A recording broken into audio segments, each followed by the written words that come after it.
दूसरे भाई, आप वापस आ गए। झोंग लुओचेन ने अपनी बहन की ओर देखा, लेकिन उसका अभिवादन नहीं किया और सीधे पूछा, हमारे दादाजी कैसे हैं? उसके चेहरे पर कुछ ठीक नहीं लग रहा था। डॉक्टर ने कहा कि दादाजी बार बार बेहोश हो रहे हैं और हमें पहचान नहीं पा रहे हैं। उन्होंने ये भी कहा कि दादाजी लगभग 2 दिन में चले जाएंगे। झोंग लुओचेन ने सिर हिलाया, फिर दरवाजा खोला और अंदर प्रवेश किया। बिस्तर के चारों ओर चिंता से भरे लोगों का एक समूह जमा था। 2 डॉक्टर और 3 नर्सें कार्डियोटेकोमीटर पर ध्यान से नजर रख रही थीं। लुओचेन, तुम अंततः वापस आ गए, एक मध्यम आयु वर्ग के व्यक्ति ने चौकोर चेहरे के साथ उसका स्वागत किया। झोंग लुओचेन ने सिर हिलाया, फिर अंदर चला गया। झोंग के परिवार में बहुत सारे सदस्य थे, हालांकि उसके दादा के केवल एक बेटा और एक बेटी थी। झोंग लुओचेन के पिता को बचपन में ही एक अज्ञात बीमारी हो गई थी। तब से वे अपना ध्यान रखने में असमर्थ थे। वे केवल व्हीलचेयर पर निर्भर थे और धारा प्रवाह बोल भी नहीं पाते थे। झोंग लुओचेन की चाची, जो उनके पिता की बहन थी, डिस्टोसिया से मर गईं। उनका स्वागत करने वाला व्यक्ति उनकी चाची का पति वांग गोली था। लुओचेन, तुम्हारे दादाजी शायद। तुम यहीं रहो और कुछ दिन अपने दादाजी के साथ रहो। झोंग लुओचेन की मां ने आह भरी। झोंग लुओचेन ने अचानक कहा, मां कृपया एक तरफ हट जाए। डॉक्टर, क्या आप मेरे दादाजी को दूसरी जगह स्थानांतरित करने में मेरी मदद कर सकते हैं? झोंग लुओचेन के निर्णायक शब्दों ने वहां मौजूद सभी लोगों को चौंका दिया। लुओचेन, क्या तुम पागल हो गए हो? तभी एक और बच्चा आया, वह सबसे बड़ा भाई झोंग लुओयुन था। उसने कहा, डॉक्टरों ने कहा है कि दादाजी बहुत कमजोर हैं और ज्यादा दिन नहीं जी पाएंगे। फिर भी तुम उन्हें इधर उधर घुमाना चाहते हो। उन्हें तकलीफ मत दो। लुओचेन, उसकी मां ने हैरानी से अपने बेटे की ओर देखा। झोंग लुओचेन ने गहरी सांस ली। सुनो, मेरे पास समझाने का समय नहीं है, लेकिन अगर तुम मेरे दादाजी की जान बचाना चाहते हो तो बस वही करो जो मैं कहूं। जिचको मत। झोंग लुओयुन ने भौहें चढ़ाईं। हम पहले ही सभी बेहतरीन डॉक्टरों को दिखा चुके हैं। क्या आपके पास कोई बेहतर उपाय है? मेरे पास उसकी जान बचाने का एक तरीका है। झोंग लुओचेन ने सिर हिलाया, उन डॉक्टरों की ओर मुड़ा, फिर धीमी आवाज में उन्हें आदेश दिया, जल्दी करो, जल्दी करो, रुको। झोंग लुओयुन आखिरकार अपना आपा खो बैठा और अपने भाई की बाहों में भर लिया। लुओचेन, इसे साफ साफ समझाओ, वरना तुम यहां से नहीं जा सकते। मैं तुम्हें दादाजी को ले जाने नहीं दूंगा। बहन, तुम किस तरफ हो? उसने भौहें चढ़ाते हुए कहा, मैं बड़े भाई की तरफ हूं, लेकिन मैं दूसरे भाई का स्पष्टीकरण सुनना चाहती हूं। अगर उसके पास दादाजी को बचाने का कोई कारगर तरीका है, तो मैं सबसे पहले उसका समर्थन करूंगी। दूसरे भाई, तुम्हें अपनी वजह बतानी चाहिए। लेकिन झोंग लुओचेन इसे कैसे समझाते? कोई भी क्लब के अस्तित्व पर विश्वास नहीं करने वाला था।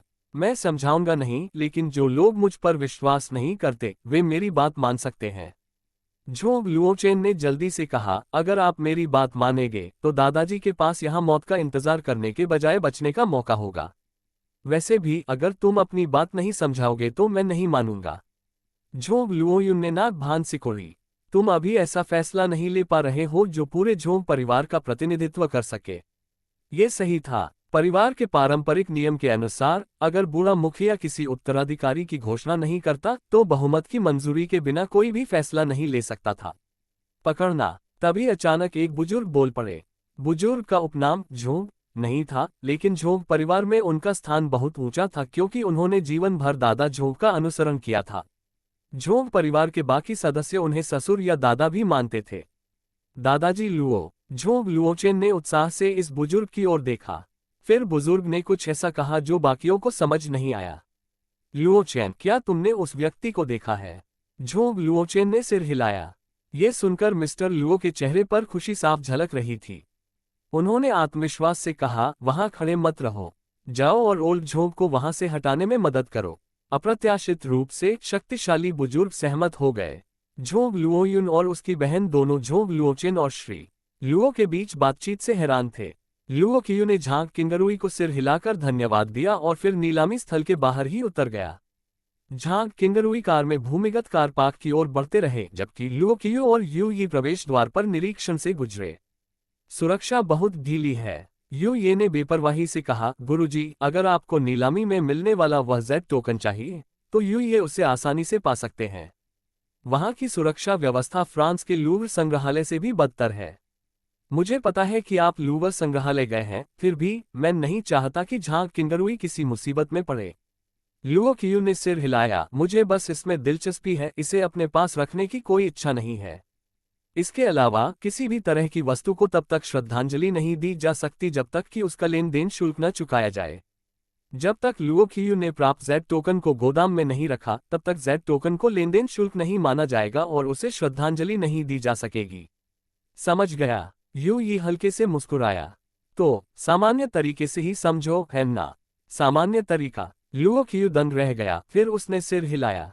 मुझे पता है कि क्लब के पास दुनिया भर में अपार संपत्ति है, लेकिन नियम के मुताबिक इसका इस्तेमाल सिर्फ लेन देन के सामान के तौर पर ही किया जा सकता है ताकि सौदा पक्का किया जा सके। तो मैं इसका दुरुपयोग नहीं कर सकता, है ना? यू ये मुस्कुराया। बहुत समय पहले कुछ ग्राहकों ने यू ये को कुछ छोटे छोटे उपहार भेजे थे। एक स्वस्थ दिखने वाला बूढ़ा आदमी एक युवक के साथ नीलामी स्थल पर आया। बूढ़ा आदमी पूरी तरह स्वस्थ था। उसका शरीर ज्यादातर नौजवानों से ज्यादा मजबूत लग रहा था। उसके पीछे चल रहा युवक उत्सुकता से इधर उधर देख रहा था। जान, उन सांसारिक वस्तुओं को देखने की कोई जरूरत नहीं है, बूढ़े आदमी ने शांति से कहा। युवक ने अपना सिर नीचे कर लिया और नजरें हटा लीं। वह काफी देर से बूढ़े के पीछे पीछे चल रहा था, इसलिए वह जल्दी ही मुस्कुराया। गुरुजी, अगर अभी भी थोड़ा समय है तो क्या मैं कोअन सूत्र वाला जेड प्राप्त करने के बाद घूम सकता हूँ? तभी बूढ़े ने युवक को घूर कर देखा, जिससे वह डर गया। मूर्ख शिष्य, कितनी बार कहा है, ध्यान मत खींचो, जेड टोकन का राज मत खोलो। अगर किसी को इसकी भनक लग गई तो?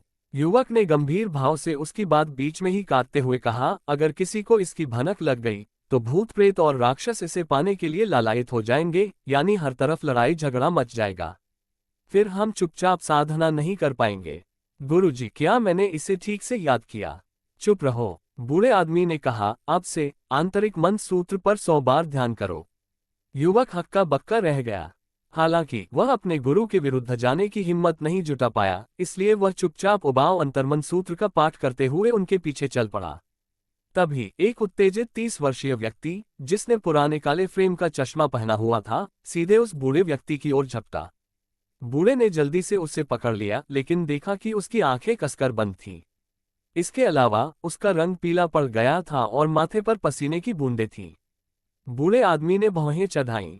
उसने एक्यूपंक्चर बिंदु दबाते हुए उस आदमी को थामने के लिए अपनी हथेली आगे बढ़ाई। जल्द ही मरीज जाग गया। मुझे क्या हुआ?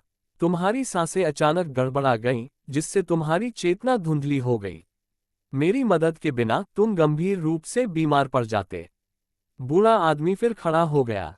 सचमुच उस युवक को अपने शरीर में एक गर्म धारा बहती हुई महसूस हुई। उसका सिरदर्द भी थोड़ा कम हो गया था, इसलिए उसने धन्यवाद व्यक्त किया, मेरी मदद करने के लिए शुक्रिया।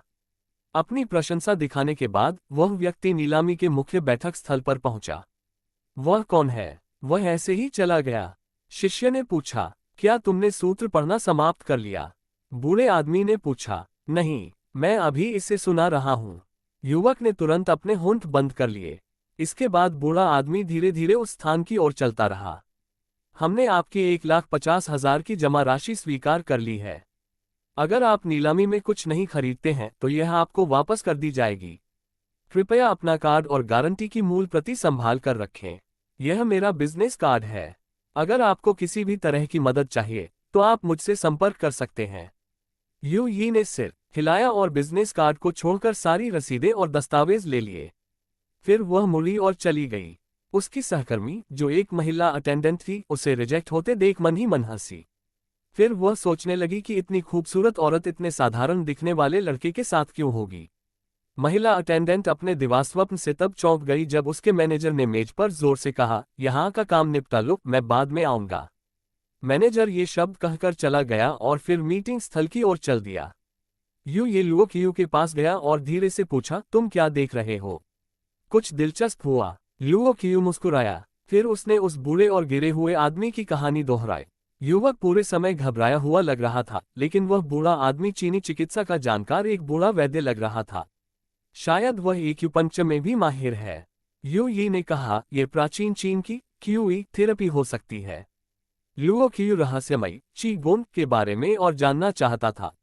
हालांकि क्लब, तितली और मेंटिस राक्षस की तुलना में ये कुछ खास नहीं था। इसलिए उसने पूछा, क्या बहुत से लोग ची गोंग जानते हैं? मैंने जो कहा वह ची था। यू यी ने उससे सही किया। सटीक रूप से कहें तो पोषण ची और रक्षात्मक ची दो प्रकार की होती हैं, जो आम लोगों द्वारा ज्ञात ची गोंग से अलग हैं। वास्तव में वर्तमान ताओवादी पिछले गुरुओं की तुलना में कुछ भी नहीं है। अधिकांश कौशल इतिहास में लुप्त हो चुके हैं। लुओ कियू मुस्कुराया, तो यह पारंपरिक शिल्प की तरह है जो समय के साथ खो गया है। गुरुजी, यह अभी शुरू हो रहा है।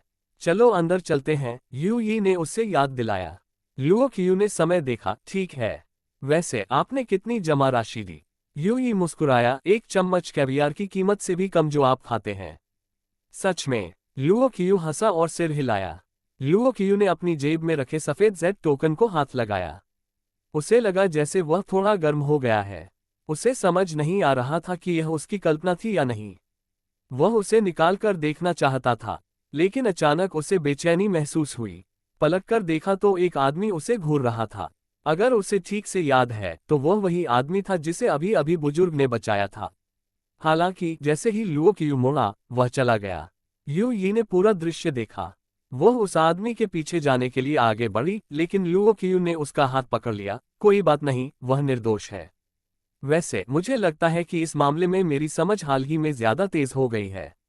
यू यी ने शांति से उत्तर दिया, ऐसा इसलिए है क्योंकि बॉस होने के नाते आपका कर्तव्य है कि आप दूसरों के अंतरतम विचारों को देखें। ये वास्तव में उन अद्भुत क्षमताओं में से एक थी जो क्लब ने उन्हें प्रदान की थी। फिर भी लुओ कियू ने इसे अच्छी बात नहीं माना। लुओ कियू ने सिर हिलाया, चलो अपनी अपनी जगह पर बैठ जाएं।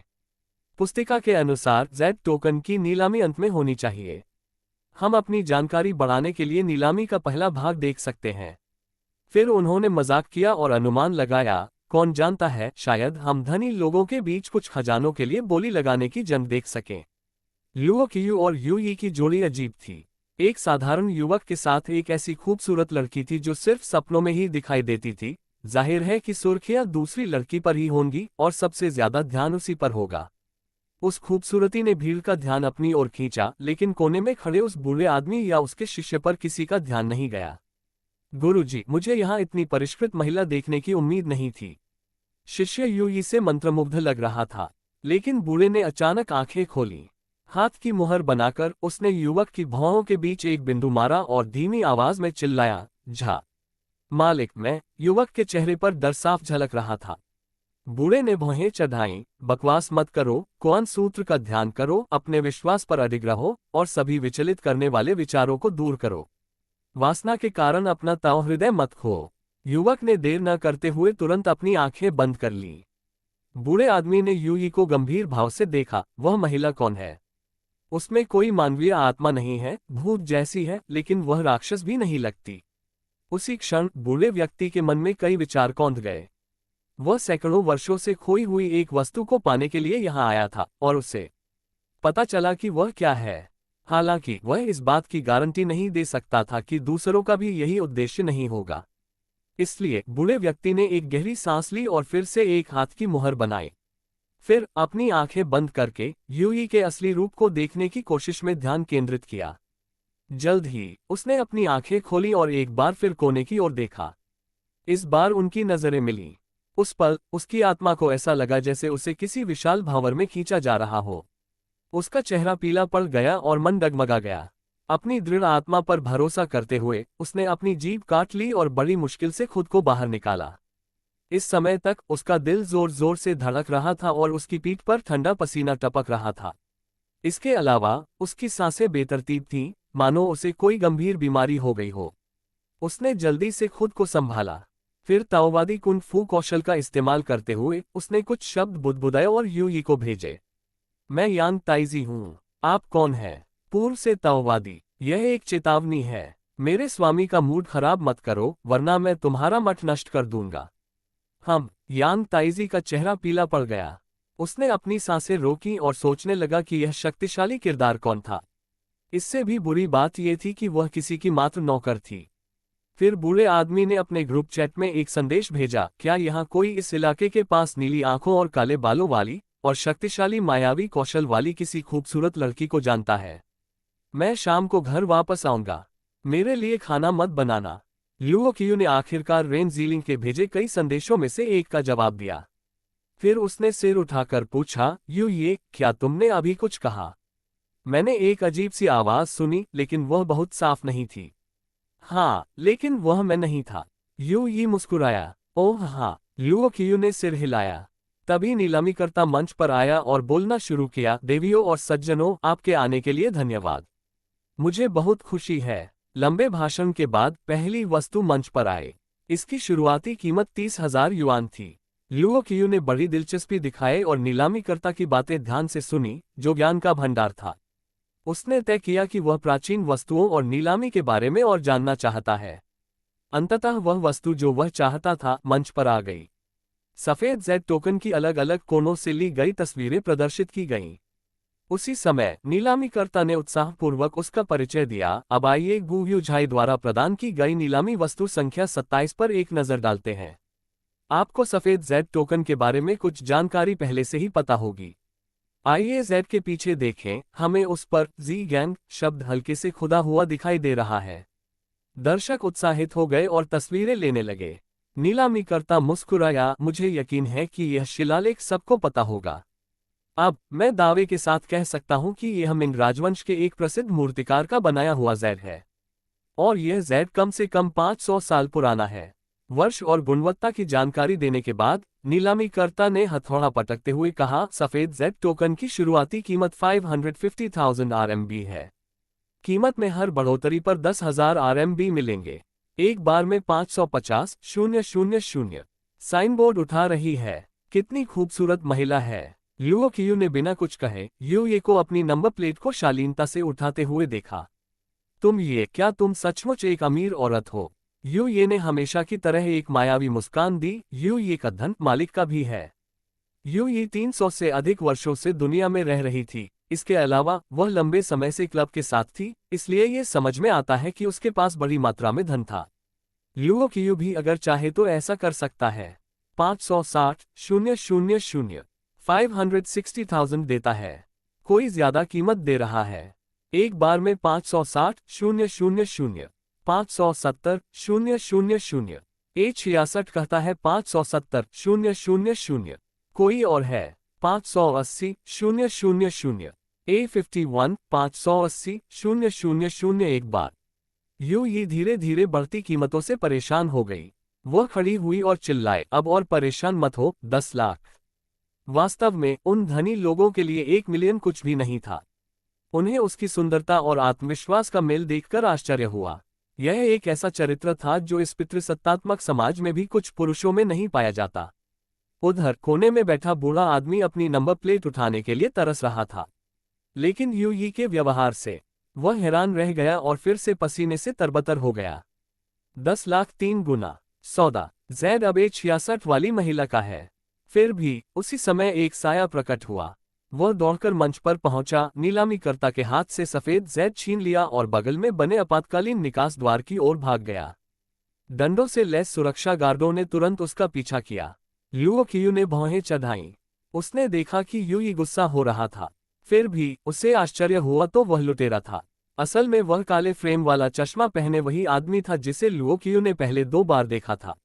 नीलामी रोकनी पड़ी। दर्शकों से कहा गया कि वे वहीं रहें और आगे की सूचना का इंतजार करें। जब लुओ कियू गहन विचार में डूबा हुआ था, तभी एक कर्मचारी उसकी ओर आया। उसके निर्देशों के अनुसार लुओ कियू और यूई को बगल वाले दरवाजे तक पहुंचाया गया। वहां पहले से ही कई लोग इंतजार कर रहे थे। वे लगभग 30 वर्षीय तेज तर्रार व्यक्ति झांग किंगरुई और लगभग 50 वर्षीय महिला थे। लुओ कियू, मैं सुश्री डोंग बोल रही हूं, इस नीलामी की प्रायोजक। और ये साइट मैनेजर श्री हान है। झांग किंगरुई ने जल्दी से समझाया, मुझे इस दुर्घटना के लिए बहुत दुख है। हम इसे जल्द से जल्द वापस ले आएंगे। आपका मतलब है यह अभी तक नहीं मिला है? लुओ कियू ने एक सेकंड की चुप्पी के बाद पूछा। सुश्री डोंग ने लुओ कियू को देखा और उसका जायजा लिया। उसे बहुत अफसोस हुआ क्योंकि लुओ कियू ने अपनी नीलामी की वस्तु खो दी थी जो उनकी लापरवाही के कारण हुई थी। इसलिए उसने लुओ कियू को विनम्रता से शांत किया, चिंता मत करो मिस्टर लुओ, हमने पुलिस को बुला लिया है। चोर जल्द ही पकड़ा जाएगा। लुओ कियू ने स्पष्ट रूप से पूछा, क्या चोर वास्तव में उस जगह से भागने में कामयाब हो गया? झांग किंगरुई को थोड़ा अजीब लगा, इस बात के सबूत हैं कि चोर ने अपराध करने की योजना बनाई थी। यह इस बात से पता चलता है कि वह टूटे हुए ताले वाले दरवाजे से कैसे भाग निकला और किस तरह से वह मोटरसाइकिल से भागा। लुओ कियू ने सिर हिलाया। इतनी अजनबी जगह में वह कुछ भी नहीं कर पा रहा था। अगर वह अपने शहर वापस होता तो हालात अलग होते। वैसे भी उससे इसके बारे में चिंता करने की जरूरत नहीं थी, क्योंकि उसने अभी तक इसके लिए भुगतान नहीं किया था। मुझे परवाह नहीं कि आप सब इस मसले को कैसे सुलझाते हैं। शाम को जाने से पहले मैं एक अच्छा स्पष्टीकरण चाहता हूं। यू यी ने फिर कहा, आपकी सुरक्षा ही गलती थी। इसके अलावा हम किसी भी तरह के मुआवजे के बजाय जेड टोकन को ज्यादा पसंद करते हैं। मैं समझती हूं, सुश्री हान ने माफी मांगी। अगर हमें जेड टोकन वापस मिल गया तो हम आपको भेज देंगे। यू यी ने जबरदस्त दबाव डाला। दूसरी पीढ़ी की धनी महिलाएं उसके सामने टिक भी नहीं पा रही थीं। झांग किंगरुई लुओ कियू को असहाय नजरों से देखने के अलावा कुछ नहीं कर सका। लुओ कियू ने यू यी की ओर मुड़कर कहा, चूंकि सामान चोरी हो गया था और हमें नीलामी की बाकी चीजों में कोई दिलचस्पी नहीं है। झांग किंगरुई, अगर तुम्हें वह वापस मिल जाए तो तुम मुझे फोन कर सकते हो। यू यी, चलो घूम कर देखते हैं। घूमने का मौका आसानी से नहीं मिलता। नौकरानी ने विनम्रतापूर्वक सिर हिलाया, जो झांग किंगरुई और अन्य दो के साथ उसके व्यवहार से बिल्कुल अलग था। बाहर निकलते हुए दो लोगों को देखकर सुश्री डोंग ने राहत की सांस ली। किंगरुई, वह लड़की कौन है? मैंने अपनी जिंदगी में उसके जैसा कोई नहीं देखा। झांग किंगरुई ने जबरदस्ती मुस्कुराते हुए कहा, आंटी डोंग, सच कहूं तो मैं भी उलझन में हूं। मुझे बस इतना पता है कि वो लुओ कियू की दोस्त है, शायद उसकी गर्लफ्रेंड। वह आदमी? आंटी डोंग ने उत्सुकता से पूछा। झांग किंगरुई ने जवाब देने में हिचकिचाहट दिखाए, वह मेरा सहपाठी है, लेकिन मैं उसे अच्छी तरह से नहीं जानता। आंटी डोंग ने कहा, खैर, हमें पहले जैद वापस लेना चाहिए। मैं डोंग मिंगुआ ऐसी इंसान नहीं हूं जिसे आसानी से धमकाया जा सके। लुओ कियू ने एक ऐप का उपयोग करके टैक्सी बुलाई। जब वे टैक्सी का इंतजार कर रहे थे, यू ये ने धीरे से कहा, मास्टर, मैं असफल हो गया हूं। मुझे खेद है। लुओ कियू चौंका। यह कोई बड़ी बात नहीं है। इस तरह की घटना की भविष्यवाणी नहीं की जा सकती। और तो और चोर की रिकॉर्डिंग भी है और उसे जल्द ही गिरफ्तार कर लिया जाएगा। और आपको जमा राशि भी वापस मिल गई, हमें तो कुछ भी नहीं खोना पड़ा। लेकिन अगर वह आदमी परेशानी पैदा नहीं कर रहा होता तो वह जेड टोकन अब आपके हाथों में होना चाहिए था। फिर भी, लुओ कियू ने खुश होकर कहा, लेकिन क्या अब ये ज्यादा दिलचस्प नहीं है? उस आदमी ने जेड क्यों चुराया? क्या उसे इसके बारे में कुछ पता है? जेड के पीछे की ये घटनाएं जेड से भी ज्यादा कीमती हैं। तभी टैक्सी आ गई। लुओ कियू मुस्कुराया, चलो चलें। मुझे अंदाजा नहीं है कि चोर किस तरफ भागा है। यू ये हैरान रह गया। लुओ कियू ने अपनी जेब से जेड निकाला, ये लगातार गर्मी पैदा कर रहा है। मैं इससे महसूस कर सकता हूँ। वह टैक्सी की ओर चला गया और बुदबुदाया, मैं अपनी उम्र कम किए बिना ये पता लगा सकता हूँ कि यह जेड क्या है। एक उजाड़ गोदाम में चोर ने अपनी नजरें सफेद जेड टोकन पर गड़ा दी और बार बार वही शब्द दोहरा रहा था, मैंने तुम्हें पकड़ लिया, मैंने तुम्हें पकड़ लिया, मैंने तुम्हें पकड़ लिया, मैंने तुम्हें पकड़ लिया। वह बार बार जेड को सहला रहा था, मानो वही उसकी पूरी दुनिया हो। अचानक उसे कदमों की आहट सुनाई दी। सिर उठाकर देखा तो एक आदमी और एक औरत उसकी आंखों के सामने प्रकट हुए। वह आदमी घबरा गया और उसने जेड को और भी कसकर पकड़ लिया। ऐसा लग रहा था जैसे उसे अपने सामने खड़े इस बच्चे की कुछ याद आ गई हो। उसने इस बच्चे को पहले भी नीलामी स्थल पर देखा था। ये तुम हो? लुओ कियू उदास था। मैं आधे घंटे से इंतजार कर रहा था, लेकिन बस यही सुन रहा था, मैं तुम्हें पकड़ लूंगा। मैं अधीर हो गया, इसलिए मैंने खुद को सबके सामने प्रकट कर दिया। तुम्हें क्या चाहिए? तुम्हें मेरा जैद चाहिए, है ना? वह आदमी तनाव में आ गया और अपने जैद की रक्षा करने लगा, जैसे कोई शेर या बाघ अपने बच्चों की रक्षा करता है। लुओ कियू ने अपना सफेद जैद टोकन निकाला, उसे हिलाया और उसे दिखाया। क्या तुम मुझे इसके पीछे का राज बता सकते हो? वह आदमी दंग रह गया, फिर खुशी से उछल पड़ा। मुझे पता था कि एक और भी है। वो तुम्हारे पास है, मुझे दे दो। वह आदमी पागलों की तरह लुओ कियू की ओर दौड़ा। हालांकि उसे यूयी ने आसानी से नीचे गिरा दिया। गुरुजी, वह तो एक साधारण व्यक्ति है, यूयी ने धीरे से कहा। लुओ कियू ने मन ही मन बुदबुदाया, फिर उकड़ू बैठकर बोला, श्रीमान, मेरा कोई बुरा इरादा नहीं है, मैं तो बस ये जानना चाहता हूं कि यह क्या है। इसके अलावा मुझे उम्मीद है कि आपको यह एहसास होगा कि यह वही चीज है जो मैंने नीलामी में खरीदी थी। आपने इसे चुराया था। वह आदमी हाँफ रहा था। ये मेरे हैं, तुम में से किसी के लिए नहीं। लुओ कियू ने भौहें चढ़ाईं। जहां तक मुझे पता है, जो तुमने चुराया था वह गुयू झाई का था। फिर उन्होंने उसे नीलामी में भेज दिया। जहां तक मेरे पास जो दूसरा है वह भी तुम्हारा नहीं होना चाहिए। हाँ, ये भी मेरे हैं। आदमी ने गुस्से से आंखें खोली। दोनों मेरे हैं। 500 साल पहले ये दोनों मेरे थे। लुओ कियू ने 500 साल पहले शुरू किया था। फिर उस आदमी ने कड़वी मुस्कान के साथ कहा, क्या आप पुनर्जन्म में विश्वास करते हैं? इस जादुई पूर्वी देश में राक्षस और ताओवादी थे। यहाँ पिछले और वर्तमान जीवन भी थे। आम लोगों को संदेह हो सकता है, लेकिन लुओ कियू को इस पर विश्वास था। यू यी ने कहा कि उनमें लोगों के अंतरतम विचारों को स्पष्ट रूप से देखने की क्षमता है, लेकिन इस समय उन्हें लगा कि उस आदमी ने कुछ नहीं कहा।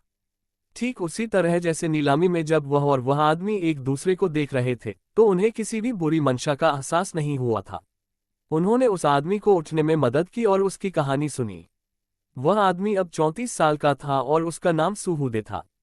वह पास की एक ट्रांसपोर्टेशन कंपनी में कुरियर का काम करता था और अविवाहित था। ये सब तब शुरू हुआ जब बचपन में उन्हें एक सपना आया। वो एक भव्य हॉल में प्रकट हुए, जहां एक क्रोधित सम्राट और तलवारें लिए क्रूर शाही अंगरक्षक मौजूद थे। उसने एक बूढ़े गुरु से बुरे सपने रोकने और बुरी आत्माओं को भगाने के लिए कुछ नुस्खे लिए, लेकिन कोई फायदा नहीं हुआ। इसके बजाय जैसे जैसे उसकी उम्र बढ़ती गई, उसके सपने बढ़ते गए और ज्यादा स्पष्ट होते गए। आखिरकार 30 साल की उम्र में उसे एहसास हुआ कि यह अंतहीन सपना क्या था और वह असल में कौन था। तो ये जेड रत्नों का जोड़ा तुमने ही बनाया है? लुओ कियू ने आश्चर्य से सुहुदे को देखा। मिंग राजवंश के प्रसिद्ध जेड मूर्तिकार। सुहुदे ने जबरदस्ती मुस्कुरा दिया। अविश्वसनीय है ना? पहले तो मैंने भी इसे स्वीकार नहीं किया था, लेकिन अब मुझे जेड टोकन का ये जोड़ा और बाकी सारी कलाकृतियां साफ साफ याद हैं। सुहुदे ने अपने हाथ में सफेद जेड को छुआ, मानो उस पर जुनून सवार हो। मुझे इस प्रक्रिया का हर चरण साफ साफ याद है। वे शुरू में कैसे दिखते थे, पॉलिश करना, नक्काशी करना। लुओ कियू ने धीमी आवाज में कहा। चूंकि श्रीमान सू पहले से ही जानते हैं कि यह सब पिछले जन्म की बात है, तो फिर आप अभी भी जेड टोकन से क्यों चिपके हुए हैं? क्या आपको डर नहीं है कि आपके लापरवाह व्यवहार के कारण आपके रिश्तेदार और परिवार को नुकसान होगा? मुझे नहीं पता। सुहुदे ने अपना सिर हिलाया और दर्द से मुंह बनाते हुए कहा, मुझे खुद पर शक था और मैं पहले भी हिचकिचाया था। सच कहूं तो मैं हमेशा से हिचकिचाता रहा हूं। फिर भी जब मैंने नीलामी स्थल पर जेड देखा तो मुझे लगा जैसे मुझ पर भूत सवार हो गया हो और मैं खुद को नियंत्रित नहीं कर पा रहा हूं। मुझे पता है कि मैं सुहुदे हूं, वो बुरी औरत नहीं। फिर एक और आवाज ने मुझसे कहा, मैं सानिया को अपनी आंखों के सामने से फिर से गायब नहीं होने दे सकता। हम 500 सालों से अलग हैं, कौन जाने अगली बार कब मिलेंगे। सन्यांग। सुहुदे ने फिर से कड़वाहट भरी हंसी, फिर एक गहरी सांस ली। मैं पिछले जन्म में एक प्रसिद्ध उत्कीर्णक हुआ करता था। उस समय सम्राट जियानजोग ने मुझे अपने सामने उपस्थित होने का आदेश दिया। उन्होंने मुझे सफेद जेड के 2 चिन्ह बनाने और उन पर एक ताओवादी ग्रंथ का पाठ उकेरने को कहा। हालांकि मैं उन्हें सीधे नहीं देख सकता था, इसलिए सम्राट ने सान्यांग से उसे मेरे लिए पढ़ने को कहा। बाद में मुझे पता चला कि सान्यांग कोई साधारण महल की दासी नहीं थी, बल्कि वह सम्राट की उपपत्नी थी। इसके अलावा सान्यांग पहले भी ताओवाद सीखने और उसका अभ्यास करने के लिए एक पर्वत पर चढ़ चुकी थी। सम्राट लंबी उम्र जीना चाहता था और इसलिए उसने अपने स्वामी से मिलने के लिए पर्वतों की यात्रा की। किसी कारण से वृद्ध स्वामी ने सम्राट से वादा किया कि वह सान्यांग को अपने साथ शाही महल वापस ला सकता है। उसकी सार्वजनिक पहचान सम्राट की उपपत्नी की थी, लेकिन वास्तव में वह ताओवाद में सम्राट की सलाहकार थी। मेरे पिछले जन्म में यह सफेद जेड एक विशेष पत्थर से आया था। सानियांग ने सम्राट को सुझाव दिया कि इसे इन जेड पत्थरों में तराशकर इस पर कोअन सूत्र खुदवाएं। ताओ धर्म का पालन करते हुए अगर कोई इसे जप और ध्यान करते हुए धारण करे तो उसे दुगुना फल मिलेगा। अचानक सुहुदे की आवाज भारी हो गई। सन्यांग उन दिनों मेरे साथ रह रही थी। उसे सभी सांसारिक इच्छाओं से मुक्त होना चाहिए था, लेकिन फिर उसकी मुलाकात मुझसे हुई। हालांकि वे मेरे जीवन के सबसे खुशी के दिन थे। दुर्भाग्य से जेड टोकन खत्म होते ही सन्यांग मुझे छोड़कर चली गई। अगर हम एक दूसरे से प्यार भी करते तो भी हमारे साथ रहने की कोई संभावना नहीं थी। सुहुदे ने गहरी सांस ली। जब वह हमारे नाम देखती है जो मैंने चुपके से जैद पर उकेरे थे, तभी उसे थोड़ा सुकून मिलता है। ये कहते हुए सू होर्डे ने अपने हाथ में रखा जैद दिखाया। यह मेरे हस्ताक्षर से अंकित है। जो आपने पकड़ा है उस पर सानिया का नाम है, जो तेज रोशनी में ही दिखाई देगा। उस समय मुझे सबसे अच्छा शिल्पकार माना जाता था, लेकिन मैं भूल गया था कि इसे सम्राट के पास भेजा जाएगा। एक शिल्पकार के लिए अपनी कृतियों पर अपने हस्ताक्षर करना आम बात थी, लेकिन सम्राट स्वयं किसी ऐसी वस्तु को कैसे ले जा सकते थे जिस पर किसी और का नाम लिखा हो। आखिरकार सम्राट को जैद पर मेरा और सानिया दोनों का नाम मिल गया। वह क्रोधित हो गया। सू होर्डे की आवाज फिर भारी हो गई। सम्राट लंबी उम्र चाहता था और वह सानिया से भी प्यार करता था। वह मुझे मारने पर तुला हुआ था, लेकिन सानिया ने मेरी जान बख्शने की भीख मांगी। इससे सम्राट और भी क्रोधित हो गया, इसलिए उसने एक राक्षसी विद्या में पारंगत व्यक्ति को ढूंढा और उससे सानिया की आत्मा को दोनों जैद में अलग अलग सील करने को कहा। फिर उसने महल के बाहर मेरा सिर काट दिया। मेरे धड़ और सिर को अलग करके दक्षिण पूर्व दिशा में कहीं अलग अलग जगहों पर भेज दिया गया। मैंने कसम खाई है कि मैं सम्राट को कभी माफ नहीं करूंगा, चाहे मैं भूत ही क्यों न बन जाऊं। मैं उसे खुद मार डालूंगा और अपने सानिया को ढूंढ लूंगा। हालांकि सम्राट अब मर चुका है और कौन जानता है कि जैद कहाँ थे। मैं उन्हें एक के बाद एक जन्मों से खोज रहा हूं। मुझे तो ये भी नहीं मालूम कि मेरा कितनी बार पुनर्जन्म हुआ है, लेकिन अंततः मैंने उन्हें प्राप्त कर लिया है। सू होर्डे के चेहरे के भाव बदल गए। उसने दोनों हाथों से लुओकियू की बाहें पकड़ ली और शैतानी अंदाज में बोला, ये जैद मुझे वापस दे दो। मैं सानिया को आज़ाद कर दूंगा। वो 500 सालों से जैद में बंद है। क्या तुम्हें पता है कि वो कितनी दुखी है? लुओकियू ने उसके क्रोध और कड़वाहट को समझा, इसलिए वह क्रोधित नहीं हुआ। लेकिन इस व्यवहार से यू ये क्रोधित हो गया। उसने उसे जमीन पर धक्का दे दिया, जिससे उसके हाथ में पकड़ा हुआ जैद लुढ़क गया। सू होर्डे लड़खड़ाते हुए जैद को वापस लेने की कोशिश करने लगी। फिर भी अप्रत्याशित रूप से जैद टोकन ऊपर उठा और विपरीत दिशा में तैरते हुए अंततः एक बूढ़े व्यक्ति के हाथ में जा गिरा। और वहां एक युवा व्यक्ति बूढ़े आदमी के पीछे खड़ा था। बूढ़े आदमी ने कहा, ये मेरा होना चाहिए। लगता है किताबों में दर्ज रिकॉर्ड गलत नहीं थे। यह आप है। सू होर्डे ने उस बूढ़े आदमी को पहचान लिया। उसी ने उसे सभास्थल पर बचाया था। लुओकियू ने भी उसे पहचान लिया। बूढ़े आदमी का चेहरा अचानक गहरे लाल रंग में बदल गया और वह लुओकियू से चिल्लाया, मुझे भी अपना दे दो। दबाव के कारण लुओकियू को अपना शरीर भारी सा महसूस हुआ। उसे लगा जैसे आसपास की सारी हवा उसे दबा रही है, जिससे उसे सांस लेने में मुश्किल हो रही है। तुम्हारी हिम्मत कैसे हुई मेरे मालिक को चोट पहुंचाने की? तुम मौत को दावत दे रहे हो। यू यी की आवाज ठंडी हो गई। उसकी आंखों से नीली रोशनी निकल रही थी। फिर बिना हवा के उसके बाल लहराने लगे। ज्यादा समय नहीं हुआ जब लुओकियू का सामना एक राक्षस से हुआ। वो एक ताओवादी था, प्राचीन पूर्व की एक और रहस्यमय शक्ति। बूढ़े आदमी ने शुरू में बहुत दबाव दिखाया, हालांकि ये जल्द ही गायब हो गया। यू यी की वजह से नहीं, बल्कि क्लब में दबी हुई उस वेदी की वजह से जिसने उसकी आत्मा की रक्षा की थी। जैसा कि उन्होंने कुछ पश्चिमी काल्पनिक उपन्यासों में पढ़ा था, कुछ भूत प्रेत या राक्षस अपने हृदय को छिपा लेते थे ताकि यह सुनिश्चित हो सके कि उनका शरीर हमेशा के लिए बना रहे। लुओकियू की स्थिति भी उनके जैसी ही थी। लुओकियू का दिल वेदी के भीतर बंद था। जब तक वेदी रहेगी और उसकी उम्र पर्याप्त रहेगी, वह नहीं मरेगा। क्या तुम उससे निपटने में सक्षम हो? लुओकियू ने पूछा। यू यी ने गर्व से कहा, वह तो बस एक घटिया बकरा है। खैर, जो भी मेरे मालिक को धमकाने की हिम्मत करेगा, मैं उसे मार डालूंगा। बूढ़े ने कहा था कि जैद उसकी चीज है। मैं कुछ बातें स्पष्ट करना चाहता हूं, लुओकियू ने फुसफुसाते हुए कहा। उसे ज्यादा मत मारो। यू यी ने सिर हिलाया, लेकिन अगले ही पल उसके चेहरे पर एक आक्रामक भाव आ गया। ऐसा लग रहा था जैसे उसने अपनी शक्तिशाली मानसिक शक्ति इकट्ठा कर ली हो और युद्ध के लिए तैयार हो। यांग ताइजी को उस जानलेवा निगाह से हत्या का इरादा महसूस हुआ। उन्होंने यू यी की प्रबल मानसिक शक्ति के दबाव को दूर रखते हुए शांत मन बनाए रखने की पूरी कोशिश की। फिर भी एक क्षण बाद ही उसे अपने बीच के विशाल अंतर का एहसास हो गया। हालांकि उसके पास उसके खिलाफ जाकर जैद वापस पाने के अलावा कोई चारा नहीं था।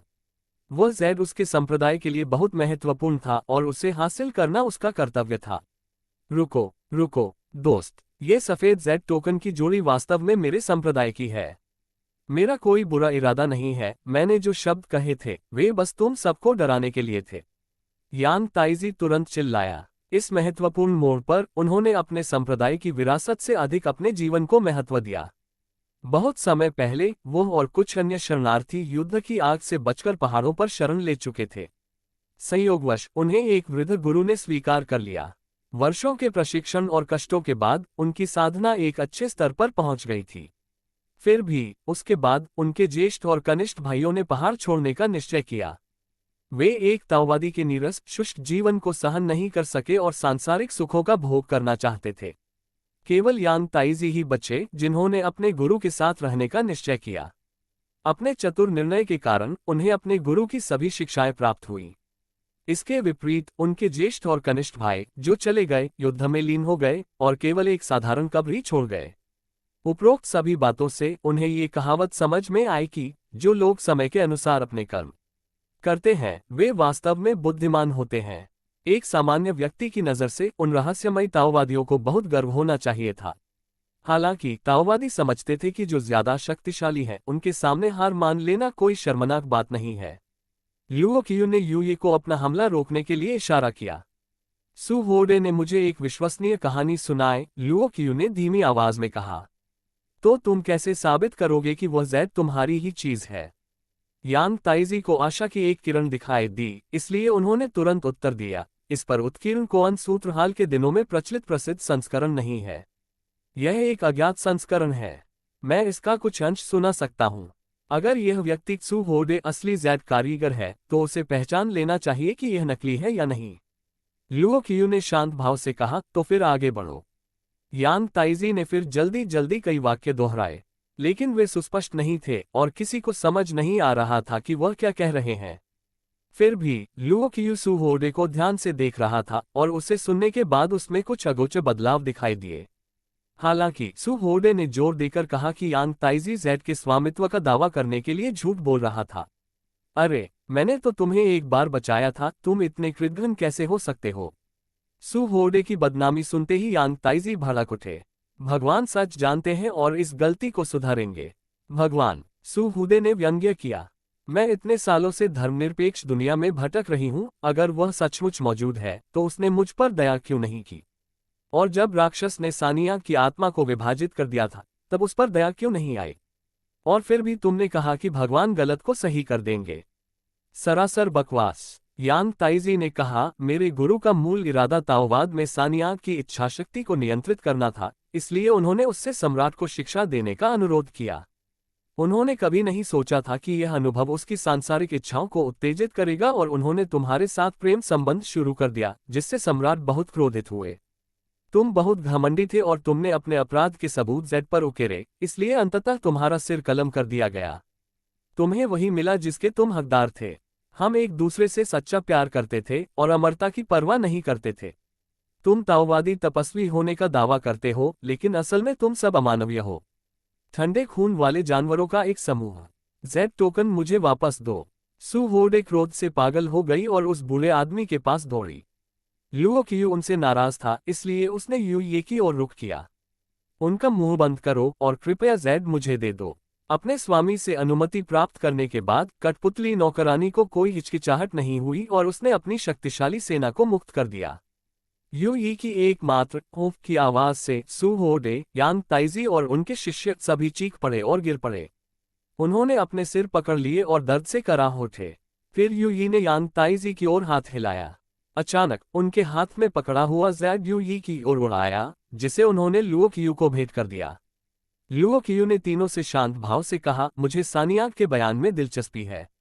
उसने दो जेडों को एक साथ जोड़ा। अगर तुम अभी जिंदा हो तो तुम्हें उस मूर्ख के बारे में पता होना चाहिए जो सैकड़ों सालों से तुम्हारा पीछा कर रहा था, और तुम्हें अपने साथी कनिष्ठ के बारे में भी पता होना चाहिए। कृपया उनके सामने जरूर पेश हो जाओ। दोनों जैद एक ही समय में चमक उठे और हरे धुएं के दो बादल निकले। वे गोदाम के चारों ओर चक्कर लगाने लगे और अंततः एक साथ मिल गए। ये धीरे धीरे बना। हा हा हा हा हा। 500 साल। आखिरकार मैंने रोशनी देख ली।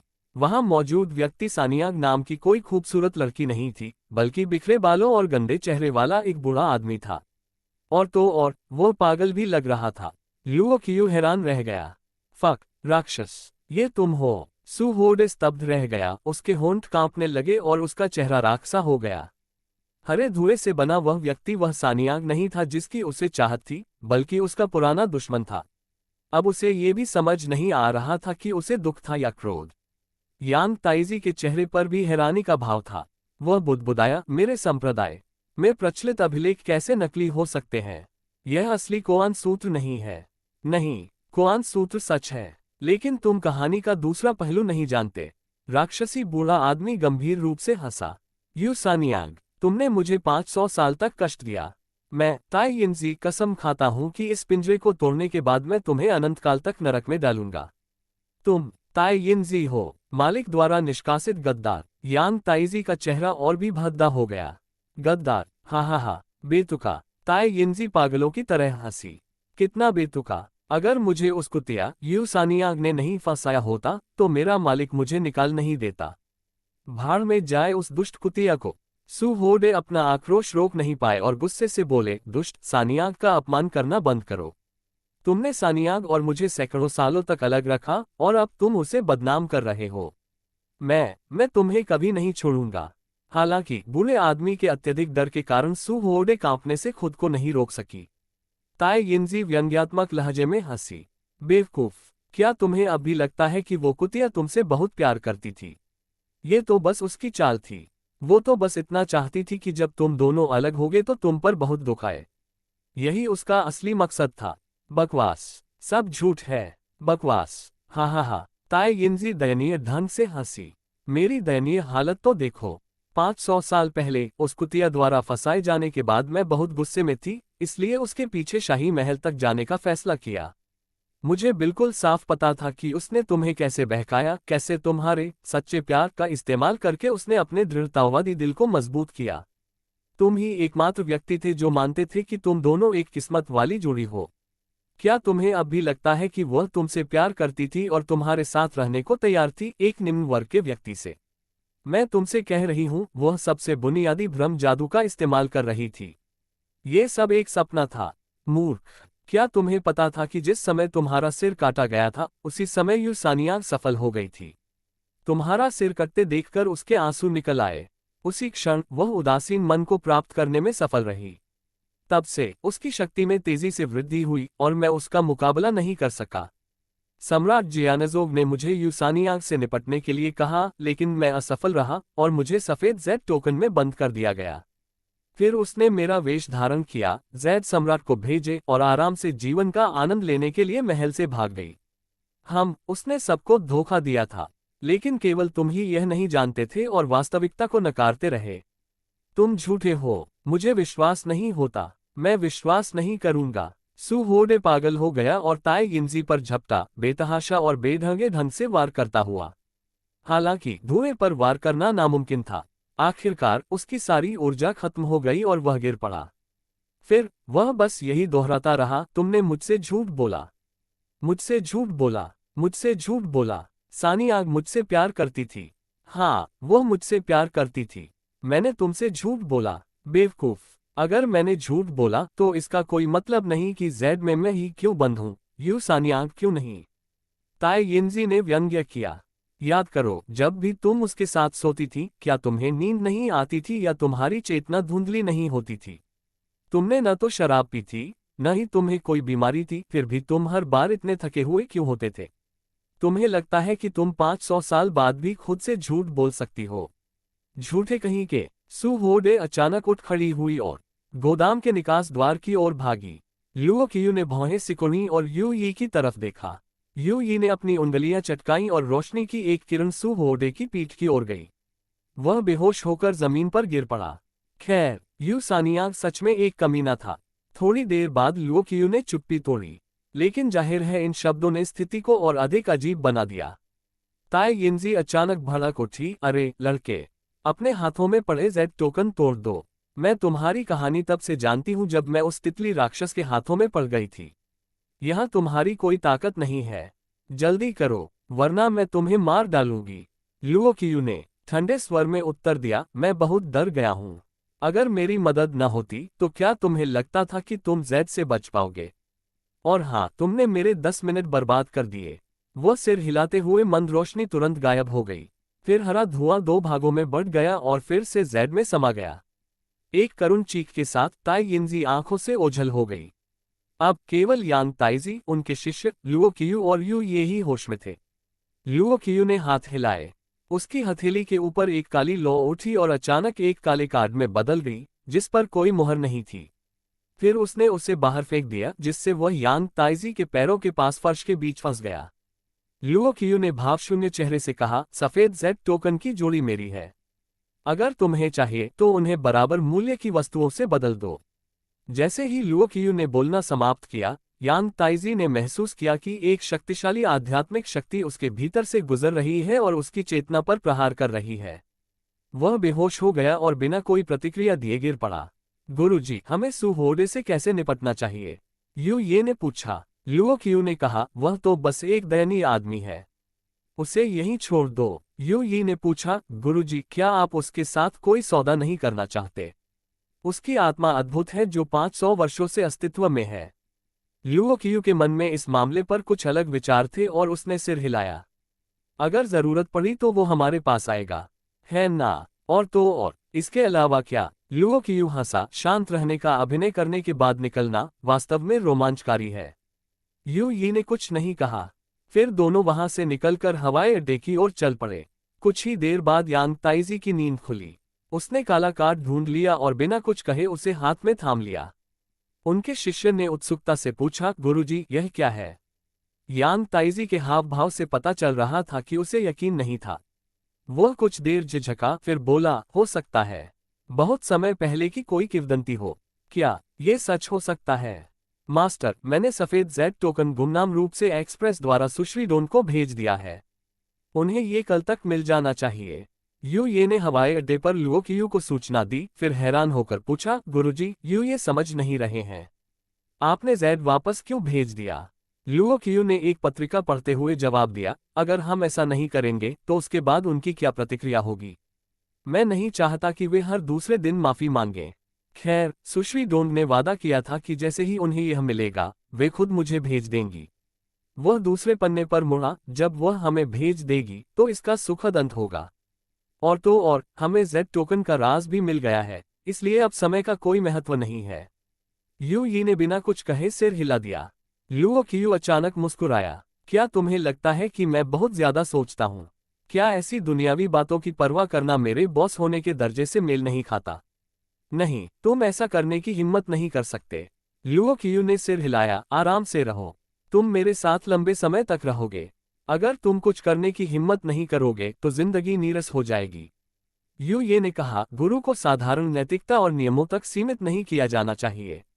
लुओ कियू ने जवाब दिया, मैं भी ऐसा ही सोचता हूँ, लेकिन अभी नहीं। हाँ, मैं अभी बॉस हूँ, लेकिन अभी तो एक हफ्ता भी नहीं हुआ।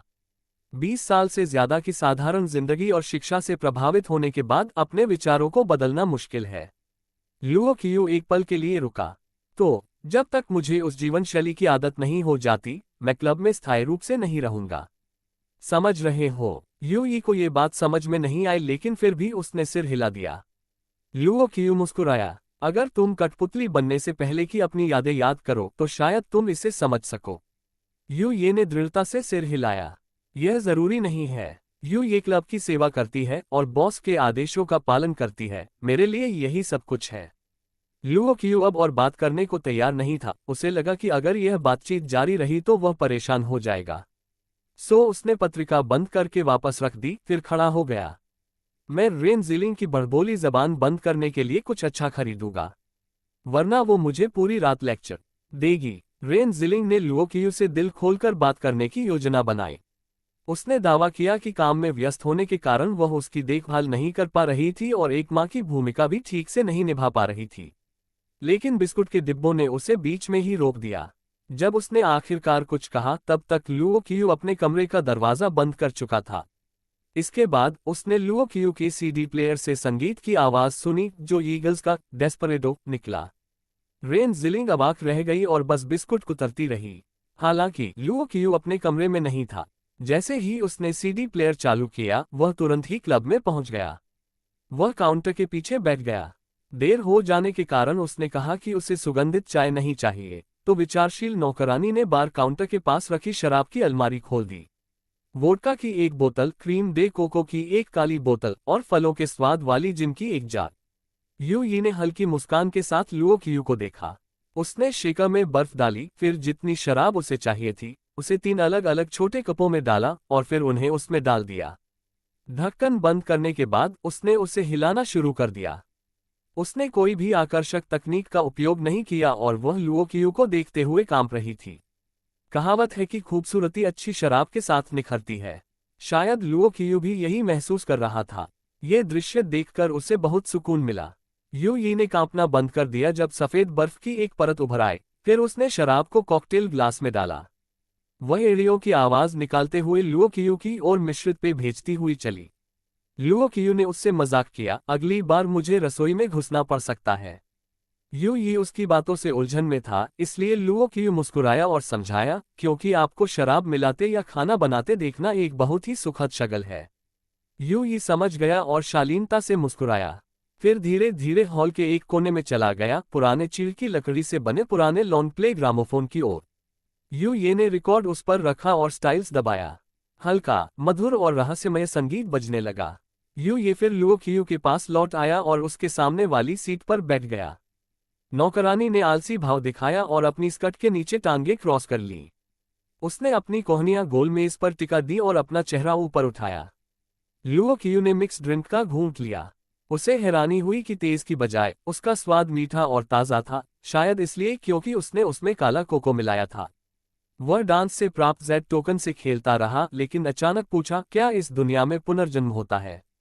क्या कोई व्यक्ति नए शरीर में पुनर्जन्म ले सकता है? और क्या नरक का कोई राजा है? यू यी ने थोड़ा सा जवाब दिया, बहुत सारी प्राचीन किंवदंतियां हैं।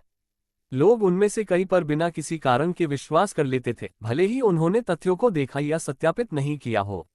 लुओ कियू ने पूछा, तो फिर आप सु होडे के बारे में क्या सोचते हैं? यू यी ने कहा, विचार ही व्यक्ति की आत्मा का निर्माण करते हैं। इस दुनिया में कोई भूत प्रेत या दुष्ट आत्माएं नहीं है, केवल प्रबल केंद्रित आध्यात्मिक ऊर्जा है जो अपने मूल शरीर को छोड़ देती है, लेकिन अपने तीव्र जुनून या भावनाओं के कारण नष्ट नहीं हो पाती। ये सुनकर लुओ कियू उसकी बात से सहमत हो गया। मैंने कुछ अद्भुत कहानियां पढ़ी हैं जिनमें कहा गया है कि मनुष्य की आत्मा एक तरंग की तरह होती है। जब दोनों की तरंगदैर्ध्य समान या एक जैसी होती है तो वे एक दूसरे को उन तरंगों को भेज और ग्रहण कर सकते हैं। दूसरे शब्दों में, कोई तथाकथित पुनर्जन्म नहीं होता। शायद सु होडे को बस कोई ऐसा व्यक्ति मिल गया हो जो उसके विचारों को ग्रहण कर सकता है। यू यी मुस्कुराया, गुरु चुन सकते हैं कि किस पर विश्वास करना है। लुओ कियू ने कॉकटेल की चुस्की लेते हुए अपना सिर हिलाया। फिर शराब की पूरी खुशबू महसूस करते हुए उसने अपनी भौहें सिकोड़ ली। अगर दुनिया में पुनर्जन्म होता है तो नवजात शिशु कहाँ से आते हैं? अगर होता है तो दुनिया की शुरुआत में इतनी कम आबादी क्यों थी? फिर भी अब जनसंख्या विस्फोट हो रहा है। ये अतिरिक्त जीव कहाँ से आते हैं? खैर, हो सकता है कि ऐसा हो। कुछ अज्ञात आध्यात्मिक प्राणी जिन्हें पुनर्जन्म की जरूरत नहीं पड़ी। जब उसने ये सोचा तो लुओ कियू को लगा कि अगर वह इस विषय पर आगे बढ़ता रहा तो वह सिर्फ गोल गोल घूमता रहेगा। इसलिए वह रुक गया। उसके बाद दरवाजे पर घंटी बजी। ये झोंग लुओचेन आ रहा था। झोंग लुओचेन अपने मोबाइल पर नक्शे के निर्देशों का पालन करते हुए वहां पहुंचा। नक्शे पर यह क्लब नहीं था, बल्कि एक और दुकान दिखाई दे रही थी। वह प्रवेश द्वार पर खड़ा था। उसे एहसास हुआ कि कुछ लोग क्लब के अंदर तो जाते हैं, लेकिन केवल दैनिक उपयोग का सामान लेकर ही बाहर निकलते हैं। जाहिर है, उसकी नज़र में क्लब और वह दुकान जिसमें राहगीर घुसे थे अलग अलग थे। वे एक ही जगह पर थे, लेकिन क्लब साफ तौर पर एक अलग आयाम में था। झोंग लुओचेन को इस रहस्यमय शक्ति के प्रति गहरी श्रद्धा हुई। उसने गहरी सांस ली, दरवाजा खोला और क्लब में चला गया। जोकर का मुखौटा पहने वो आदमी और नौकरानी के वेश में वो खूबसूरत औरत दोनों ही अंदर थे। हालांकि झोंग लुओचेन उसकी खूबसूरती का आनंद लेने के मूड में नहीं था। उसने साफ साफ कहा, मिस्टर जोकर, मैं अपने दादाजी को पास के एक होटल में ले गया हूँ। लुओ कियू ने झोंग लुओचेन की बातचीत रोकने के लिए हाथ हिलाया। फिर अपनी काली छड़ी घुमाई और झोंग लुओचेन की आंखों के सामने एक और भी अविश्वसनीय और रहस्यमय दृश्य प्रकट हुआ। उन्हें हल्की रोशनी से भरे गलियारे में टेलीपोर्ट कर दिया गया और वे कालीन पर प्रकट हो गए। झोंग लुओचेन थोड़ा डर गया। ये रहा होटल। लुओ कियू अपने हाथ पीछे बांधे आगे बढ़ा। ग्राहक, मुझे अपने दादाजी के पास ले चलो प्लीज। लेकिन मेरी एक गुजारिश है कि कमरे में तुम्हारे और तुम्हारे दादाजी के अलावा कोई और न रहे। झोंग लुओचेन ने तुरंत कहा, मेरे परिवार वाले भी बेचैनी के कारण पीछे पीछे आ गए। लेकिन निश्चिंत रहें, वे नीचे वाली मंजिल पर इंतजार कर रहे हैं। लेकिन हमारे पास ज्यादा समय नहीं है। लुओ कियू ने शांति से कहा, मैं समझ गया। लुओ कियू ने झोंग लुओचेन के दादा को एक कमरे में लेटे हुए देखा। बूढ़ा आदमी बिस्तर पर लेटा था, उसकी बाहों में इव ड्रिप और कैनुला लगा हुआ था। ऐसा लग रहा था जैसे उसे किसी तरह का रक्ताधान हो रहा हो। उसके गालों पर कोई रंग नहीं था और उसका पीला चेहरा बता रहा था कि वह अपने जीवन के अंतिम पड़ाव पर था। लुओ कियू उस बूढ़े आदमी के पास गया और उसके माथे पर उंगली रखी। तभी कुछ काले धब्बे बाहर तैरने लगे। वे सभी धीरे धीरे बाहर निकले और लुओ कियू की हथेली में समा गए। तभी कमरे का दरवाजा जोर से खटखटाया गया। किसी आदमी की आवाज सुनाई दी, लुओचेन, मैंने कुछ आवाजें सुनी। तुम ही हो ना? दरवाजा खोलो, खोलो। तुम हमें दादाजी के पास क्यों नहीं आने दे रहे? धक्के बहुत तेज और साफ थे। अगर तुमने दरवाजा नहीं खोला तो हम जबरदस्ती अंदर आ जाएंगे। क्या कमरे में कोई और है? झोंग लुओचेन ने चिंतित भाव से दरवाजे की ओर देखा। आवाज उसके बड़े भाई झोंग लुओयुन की थी, जो हमेशा अविश्वासी रहता था। वह जरूर झोंग लुओचेन पर नजर रख रहा होगा, इसलिए झोंग लुओचेन के वापस आते ही यह आवाज आई, मिस्टर क्लाउन, मुझे नहीं पता। झोंग लुओचेन जल्दी से लुओ कियू की ओर मुड़ा, लेकिन वहां कोई नहीं था। यह दृश्य देखकर वह हैरान तो हुआ, लेकिन उत्साहित भी हुआ। बूढ़े ने किसी तरह आंखें खोली और उठकर बैठ गया। उसका चेहरा अभी भी पीला था, लेकिन अब वह होश में था। मैं कहाँ हूँ? लुओचेन, बूढ़े आदमी ने धीरे से कहा। उसी समय झोंग लुओचेन ने एक और वाक्य सुना, प्रिय अतिथि, आपका सामान आपको सफलतापूर्वक पहुंचा दिया गया है। लेन देन पूरा हो गया है। झोंग लुओचेन ने खुद को एक अंधेरी दुनिया में पाया, जहां उसके सामने बकरी की खाल से बना एक स्क्रॉल तैर रहा था। फिर वह जलने लगा और गायब हो गया। उसी क्षण उसे लगा जैसे उसके शरीर से कुछ बाहर निकल रहा है, और इस तरह उसने अनजाने में अपने शरीर के बारे में महसूस किया। उनकी दृष्टि शीघ्र ही ठीक हो गई और वे स्टूडियो लौट आए। झोंग लुओचेन के विलक्षण व्यवहार को देखकर बूढ़ा आदमी आश्चर्यचकित रह गया। लुओचेन, तुम क्या ढूंढ रहे हो? झोंग लुओचेन अचंभित रह गया। वह रुका और बूढ़े आदमी को देखने के लिए अपना सिर उठाया। अचानक वह जमीन पर गिर पड़ा। उसे कोई खुशी महसूस नहीं हुई, मानो उसने किसी अजनबी को देख लिया हो। लुओचेन, बूढ़े आदमी ने तीसरी बार पूछा। झोंग लुओचेन ने अपनी लार निगल ली, फिर खड़ा हो गया और आनंदित होने का दिखावा करने लगा। दादाजी, आप जाग गए। बहुत बढ़िया, बहुत बढ़िया। ये चमत्कार है, सचमुच चमत्कार। भावुक होकर चिल्लाते हुए बूढ़े नेता की हालत की जांच कर रहे डॉक्टर को देखकर झोंग परिवार को पूरी तरह से राहत महसूस हुई। बूढ़े झोंग को अपने पुराने दोस्त से गले मिलने का मौका मिला, और जब उसे पिछले कुछ दिनों में अपनी स्थिति के बारे में पता चला तो उसकी आंखों में आंसू आ गए। डॉक्टर, क्या आपको यकीन है कि मेरे दादाजी ठीक है? बेहतर होगा कि आप उनकी अच्छी तरह से मेडिकल जांच करवाएं। अगर कोई गलती हुई तो मैं आपको माफ नहीं करूंगा। झोंग लुओयुन ने उत्तेजित डॉक्टर को घूर कर देखा। हाँ, युवा गुरु, आप सही कह रहे हैं। डॉक्टर ने तुरंत कहा, हालांकि ये उपकरण बता रहे हैं कि आपके दादाजी स्वस्थ हैं, लेकिन आगे की जांच करवाना हमेशा बेहतर होता है।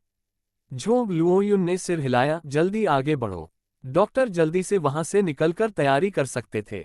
उनके सहायक ने झोंग लुओचेन को उत्सुकता से देखा। द्वितीय गुरु, आपने अपने दादाजी को मृत्यु के कगार से उबारने के लिए क्या किया? चिकित्सा जगत में यह एक चमत्कार है। अगर ऐसी विधियां हैं जिनसे असाध्य रोगों का इलाज हो सकता है, तो यह एक ऐतिहासिक उपलब्धि होगी। अचानक झोंग लुओचेन फुसफुसाया, सुनो, तुम सब वही लोग हो जिन्होंने मेरे दादाजी को ठीक किया था।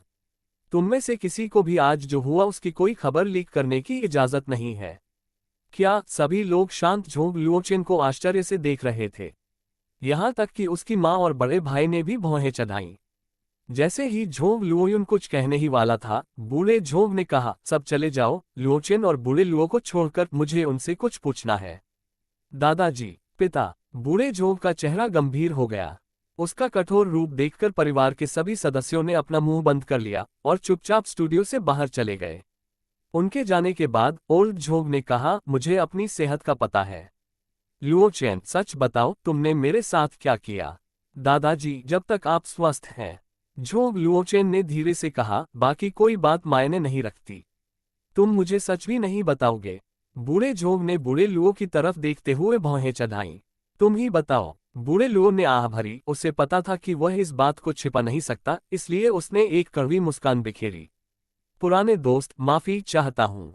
मैं नहीं चाहता था कि तुम मरो, इसलिए मैंने तुम्हारी पत्नी का जेड लॉक दूसरे मालिक को दे दिया और उसे श्रीमती झांग से मिलने भेज दिया।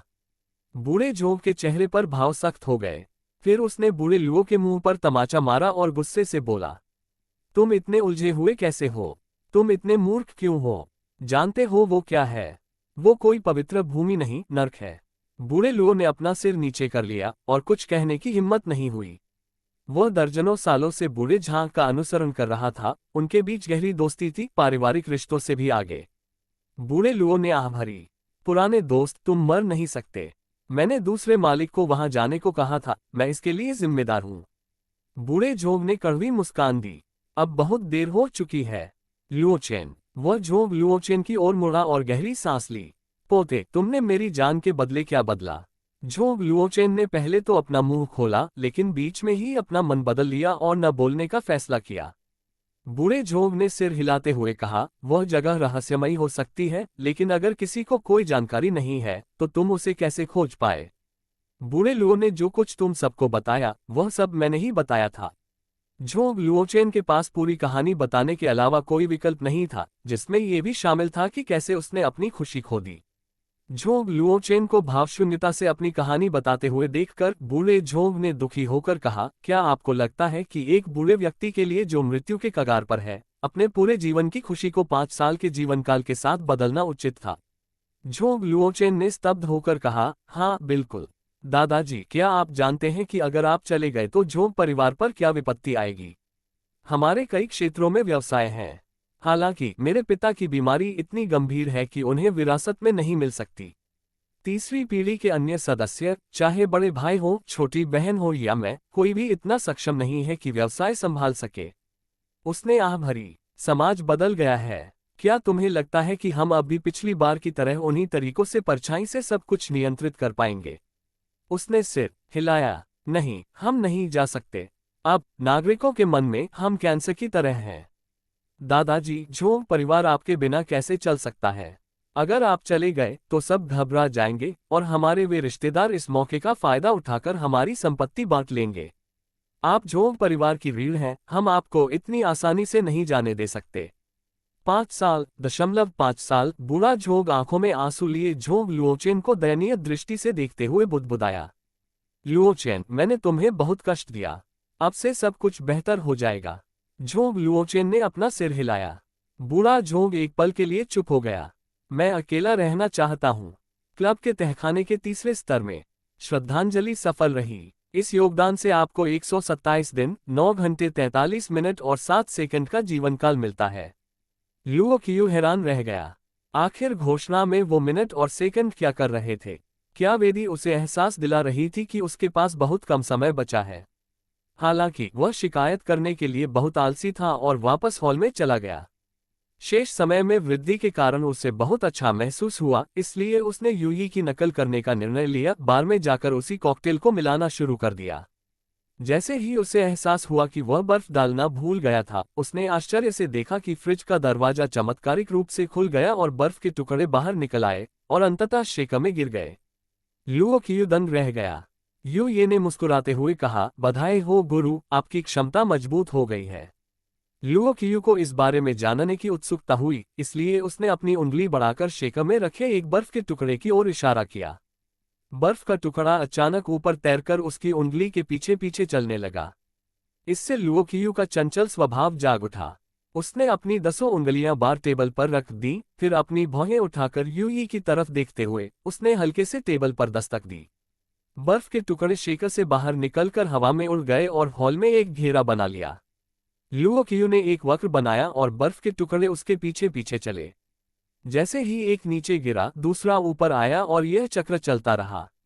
ये कभी न खत्म होने वाली लहर थी। उसकी उंगलियां कोने में रखे चीड़ की लकड़ी के ग्रामोफोन की ओर इशारा कर रही थीं।